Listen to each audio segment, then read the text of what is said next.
Good morning, students. Welcome to our online classes. Today's topic is social and political life. Social and political life में हम third chapter देखेंगे governance in India. Okay, so every nation has a national government with the authorities over the entire nation.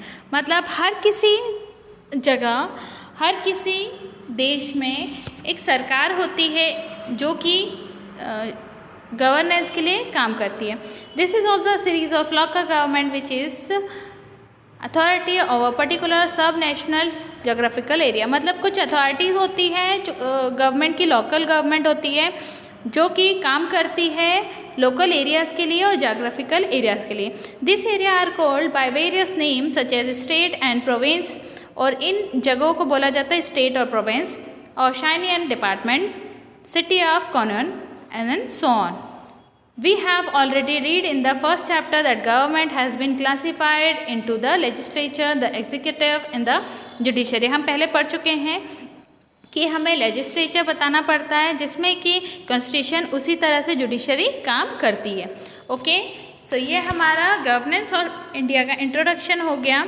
Next part है Lok Sabha. Okay, Lok Sabha क्या होती है? The Lok Sabha, ये जो आप पिक्चर देख रहे हैं, लोकसभा इसी तरह से ऑर्गेनाइज होती है. यहाँ पे बैठे रहते हैं, ये यहाँ पे हॉनरेबल स्पीकर बैठे होते हैं. ओके, वो जो कि डिसीजन लेते हैं सब बातें सुनने के बाद. ओके, सो द लोकसभा और the house of the people is the first chamber of parliament. ये पहला चैम्बर होता है पार्लियामेंट का जहाँ पे कि अपनी बातें रखी जाती है.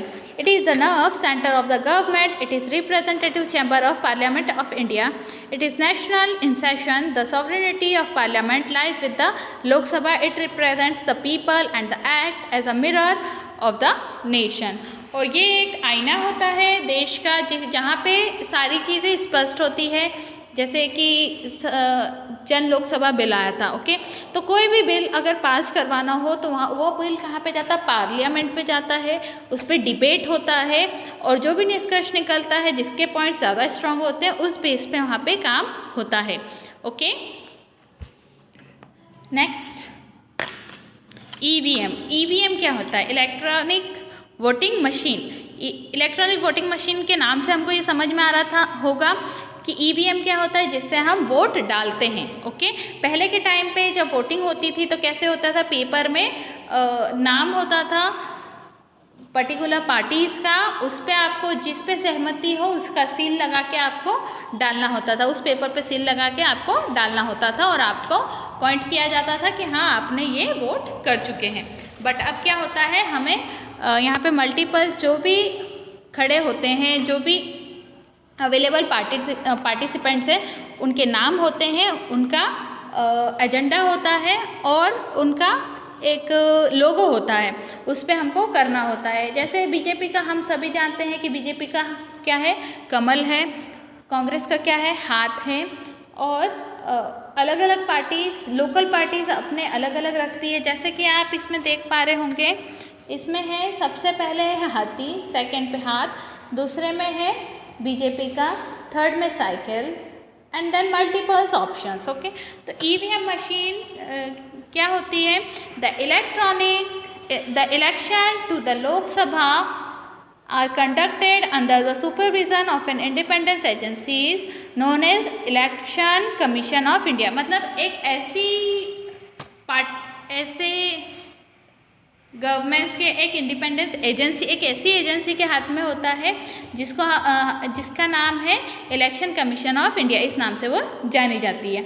The commission makes elaborate arrangement for free and fair election.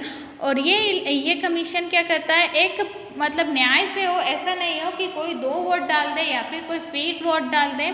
नहीं, वो पूरा ध्यान रखती है कि कोई भी यहाँ पे बेईमानी ना करे, फेयर और फ्री इलेक्शन हो.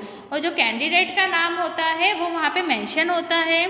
और paper known as ballot box.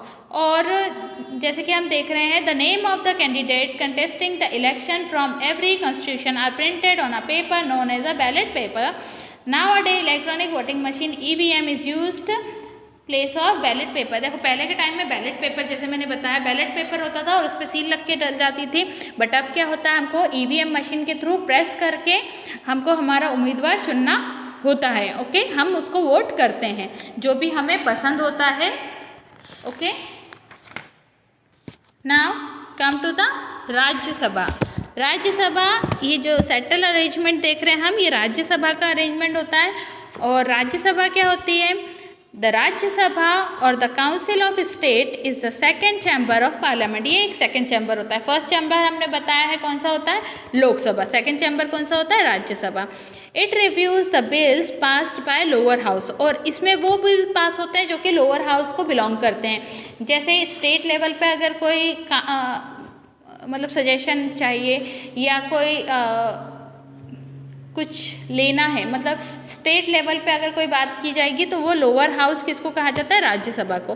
The upper house also provide representation to the state and safeguard their interest in the federal system where power has been distributed between the central and the state. और ये यहाँ पे जो power distribute की जाती है वो central और स्टेट के बीच में, मतलब हो सकता है वो चीज़ सेंट्रल की भी हो जो इसमें पास हो जाए, या फिर स्टेट की भी हो सकती है। The constitution lays down the maximum number of member of Rajya Sabha can be 250, of whom 12 are nominated by the President and 238 are elected by the state and union territories। अच्छा, इसमें total member कितने, 250 member होते हैं, जिसमें से 12 ऐसे होते हैं जो कि प्रेसिडेंट नॉमिनेट करता है।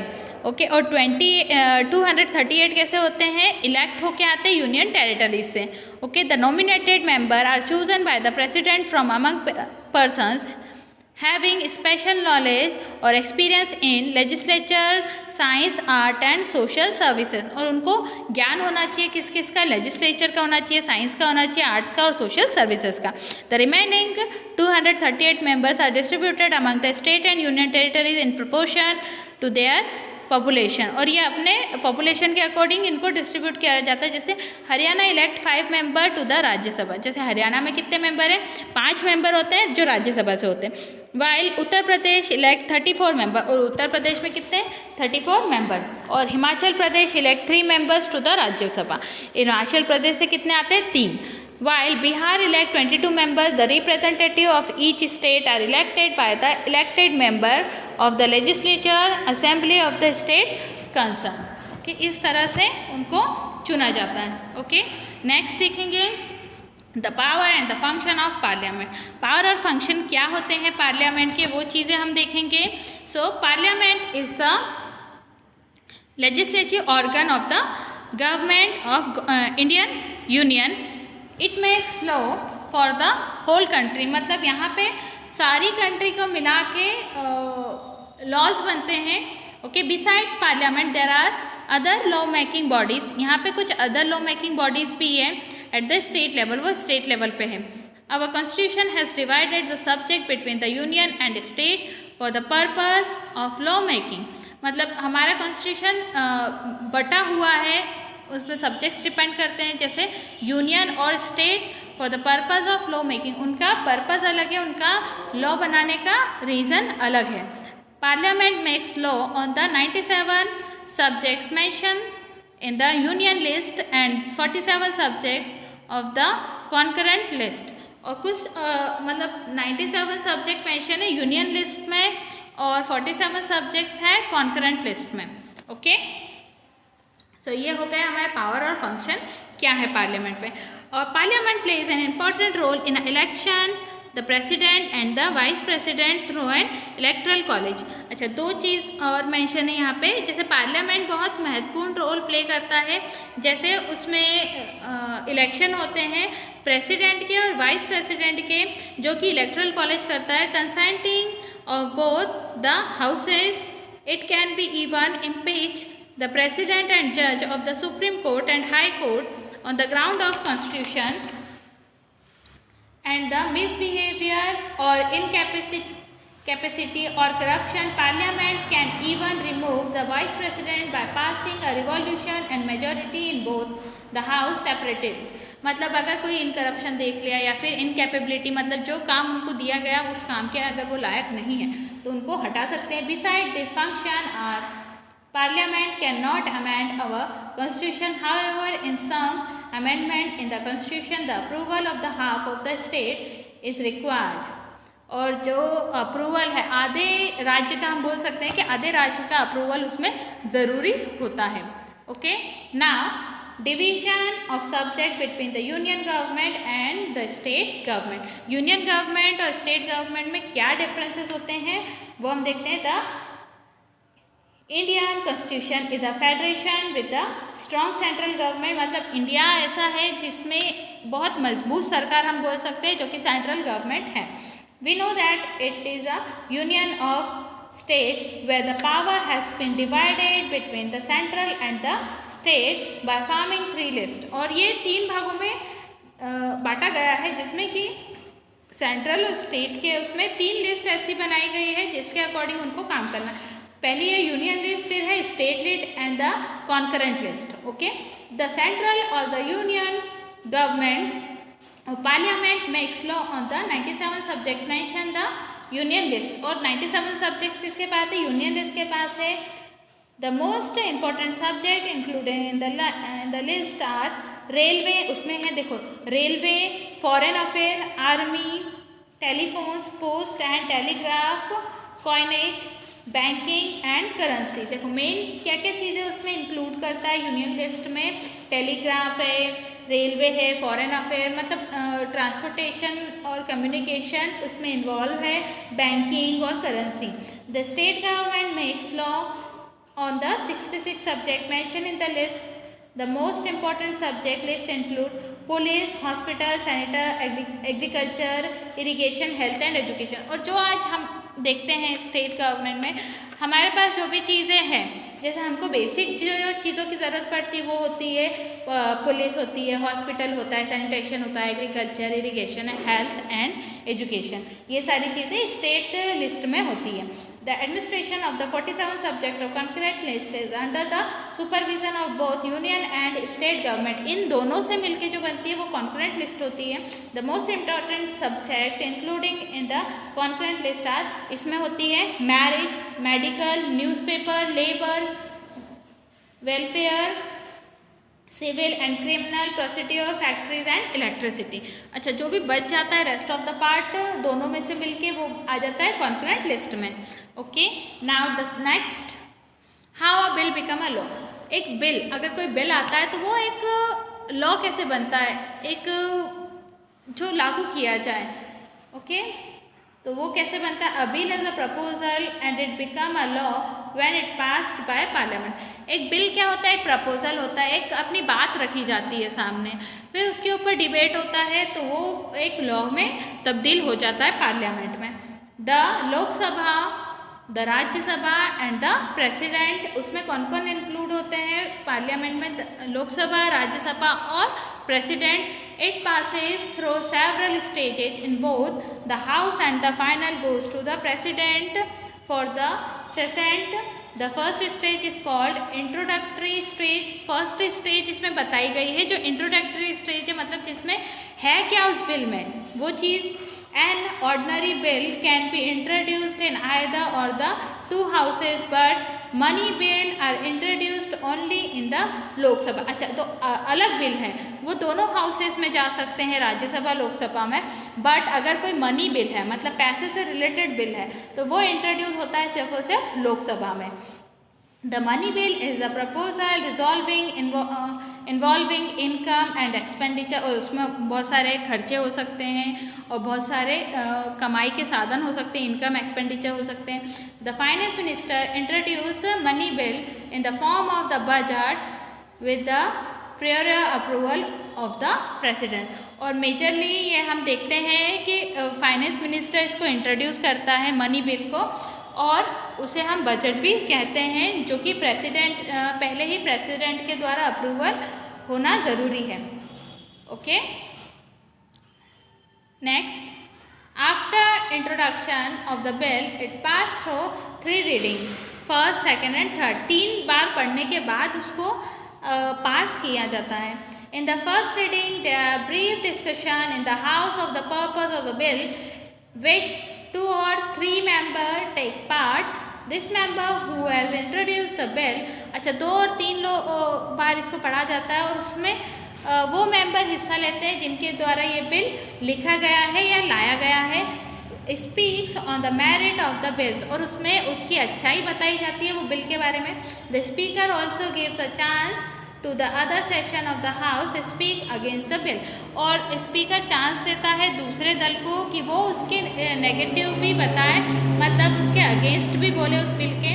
एट द सेकेंड रीडिंग, दूसरी बार पढ़ने पे क्या होता है, there is a detailed discussion on the merit and demerit of the bill, मतलब उसके कुछ अच्छी चीज़ें और कुछ बुरी चीज़ों पे भी विचार विमर्श होता है. This very important stage of the bill. After this stage bill is send to the selected committee, और ये डिस्कशन होने के बाद सिलेक्शन कमिटी के पास ये बिल जाता है. Composition some member of the house who have got some expert knowledge regarding bill, और जिनके पास बिल को लेके बहुत ज़्यादा एक्सपर्ट नॉलेज होगा. Okay, the committee submit its report and recommendation about the bill in the house which discusses it. The house can accept or reject the report. मतलब वो जो हाउस है उसके पास अधिकार होता है कि वो बिल को एक्सेप्ट भी कर सकता है और रिजेक्ट भी कर सकता है. After that 3 there is a third reading of the bill. At the stage there is a further discussion on the bill. The language and the other technical aspect of the bill are looking into. At this stage there is voting on the bill. If the house passes, it is a majority vote, the bill is sent to the second house. अगर देखो majority आ जाती है उस house में, जैसे जब second हारने के लिए जाता है मेरिट्स और डीमेरिट्स निकलने के बाद, और अगर वो अप्रूव कर देते हैं उसको तो वो आगे जाता है वोटिंग के लिए. If the majority vote the bill is send to the second, और अगर मेजोरिटी वोट आता है तो आगे पास हो जाता है. The bill passes through the same stage in this house as well. If the second house also pass the bill it is send to the president, और अगर सेकेंड हाउस भी उसको पास कर देता है तो वो किसके पास चले जाता है, president of his assent. It is only after the signature of president that does a bill become a law. और जब प्रेसिडेंट का उस पर सिग्नेचर हो जाता है तो वही बिल एक लॉ की तरह बन जाता है. Okay, now this is your chapter governance in India complete. Okay, I hope you can understand easily and you all have to comment in description box you understand or not, and if you have any difficulty to understand so you can ask me. Okay, thank you students, thank you for watching this video.